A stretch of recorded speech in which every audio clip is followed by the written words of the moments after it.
میں یہ سمجھتا ہوں اپنی ذاتی طور پہ ربیع الاول کا سب سے اہم ربیع الاول کا سب سے اہم بات جو لوگوں کے دلوں میں پیدا کرنی ہمیں ہے اور لوگوں کے دلوں میں ہمیں اجاگر کرنے کی ضرورت ہے اور خود اپنے دلوں میں اجاگر کرنے کی ضرورت، وہ یہ کہ اس بات کی فکر ہمارے اندر پیدا ہو، اس بات کی تڑپ ہمارے اندر پیدا ہو، اس بات کی لگن ہمارے اندر پیدا ہو کہ ہم نبی کریم صلی اللہ علیہ وسلم کی سنتوں کو ہر معاملے میں سب سے مقدم رکھیں۔ جو جتنا نبی کریم صلی اللہ علیہ وسلم کی سنتوں کو مقدم رکھتا ہے،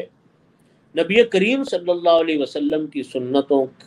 کی اتباع کرتا ہے، پیروی کرتا ہے، وہ اتنا بڑا بزرگ ہے، اتنا بڑا ولی اللہ ہے جس کو سنتوں کی توفیق ہے۔ اس لیے اس جذبے کو پیدا اور اجاگر کرنے کی ضرورت ہے پورے ماحول میں اور معاشرے میں کہ ہم لوگ نبی کریم صلی اللہ علیہ وسلم کے ہر معاملے میں سنتوں کی پیروی کی عادت ڈالیں۔ جس دن ہمیں یہ عادت پڑ گئی، ہمارے بچوں کو عادت پڑ گئی، ہمارے گھروں میں عادت پڑ گئی، آپ دیکھیے یہ دین کی اتنی بڑی چیز ہوگی، اتنی بڑی کام ہوگا جو ہمارے گھروں میں اور ہماری زندگیوں میں جو ہمارے لیے راہ نجات ہے، وہ ہے اتباع سنت۔ آج محبت رسول کے دعوے تو بہت ہیں، لوگ بہت دعوے کرتے ہیں محبت رسول کے کہ جان دے دیں گے، جان دے دیں گے، یقیناً جان کا موقع آئے گا، جان بھی دے دیں گے، لیکن اصل کام، اصل محنت وہ در حقیقت نبی کریم صلی اللہ علیہ وسلم کے بتائے ہوئے طریقوں کو اپنانا ہے، اور یہ مشکل کام۔ آپ دیکھیے نبی کریم صلی اللہ علیہ وسلم نے صحابہ کرام رضی اللہ عنہم کو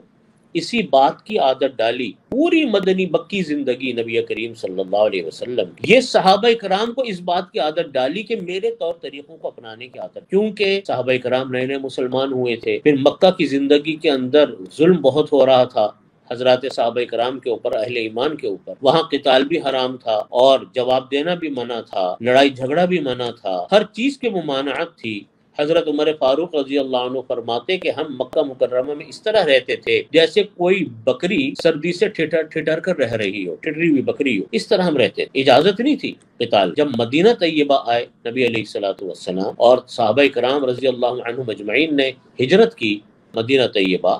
تو پھر مدینہ طیبہ کے اندر پھر اجازت ملی طرح طرح کی جہاد کرنے کی، جواب دینے کی، تعلیم، تبلیغ، جو جو چل رہا تھا سب کھل کر کی۔ یہ چیزیں در حقیقت ہمیں اس بات کو بتاتی ہیں کہ اصل چیز نبی کریم صلی اللہ علیہ وسلم کا طریقہ اپنانا ہے، اور اس جذبے کو اجاگر کرنے کی ضرورت ہے کہ ہمارے اندر نبی کریم صلی اللہ علیہ وسلم کی سنتوں کی پیروی کی فکر پیدا ہو، جس سے آج ہم لوگ دور ہیں۔ حقیقت یہ ہے، پورے عالم اسلام کا مسئلہ ہے، صرف میں پاکستان کی بات نہیں کرتا، چند لوگوں کی بات نہیں کرتا، پورے عالم اسلام مسلمانوں کا مسئلہ ہے کہ ہم لوگ آج نبی کریم صلی اللہ علیہ وسلم کی سنتوں سے دور ہو گئے، آپ صلی اللہ علیہ وسلم کے بتائے ہوئے طریقوں سے ہم دور ہو گئے۔ اس کا نتیجہ کیا ہے کہ ہم لوگ باوجود ایک اتنی بڑی جماعت ہونے کے، اتنی بڑی تعداد ہونے کے، ہم دنیا میں وہ مقام حاصل نہیں کر پا رہے، وہ اہمیت حاصل نہیں کر پا رہے، وہ طاقت ہمیں نہیں مل رہی جو طاقت ایک زمانے میں مسلمانوں کی ہوتی تھی۔ اس کی بنیادی وجہ قرآن سے دوری اور سنتوں سے۔ سنت ہی تو در حقیقت ہمیں بتاتی ہے کہ انسان کو انسان کیسے بننا چاہیے۔ آج ہم اگر اپنے اخبارات کو اٹھا کر دیکھیں، ہم اپنے جرائد کو اٹھا کر دیکھیں، ہم اپنے میڈیا، سوشل میڈیا کو اٹھا کر دیکھیں، تو آپ کو اتنے جرائم، اتنے کرائم، اتنے فساد کی اطلاعات نظر آئیں گی کہ عقل حیران ہوتی ہے کہ انسان کیسے اتنا وحشی بن جاتا ہے۔ وہ جان لینا، قتل کرنا، چوری کرنا، دوسروں کے حقوں پہ ڈاکہ مارنا، کرپشن کرنا، کیا کیا جرائم نہیں ہیں معاشرے کے اندر۔ آپ ان تمام جرائم کی بنیاد کو نکال کر اگر دیکھیں، ان تمام کرائم کی بنیاد کو نکال کر اگر دیکھیں، تو آپ کو ایک چیز قدر مشترک نظر آئے گی، اور جو سب سے بنیادی ہوگی کہ اللہ کا خوف اور اس کے رسول کا خوف دلوں سے نکل گیا۔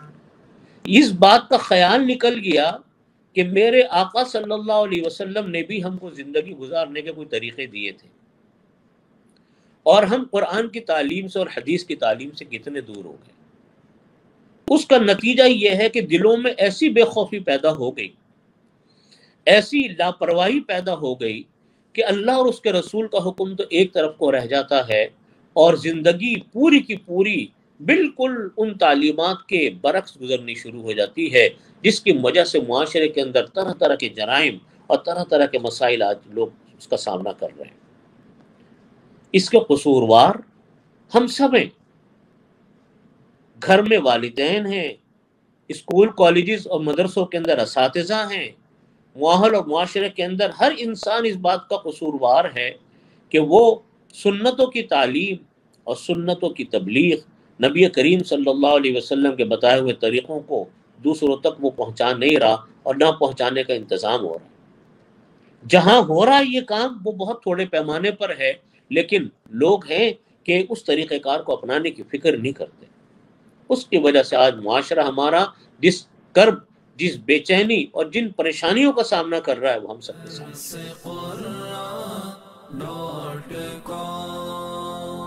www.darsequran.com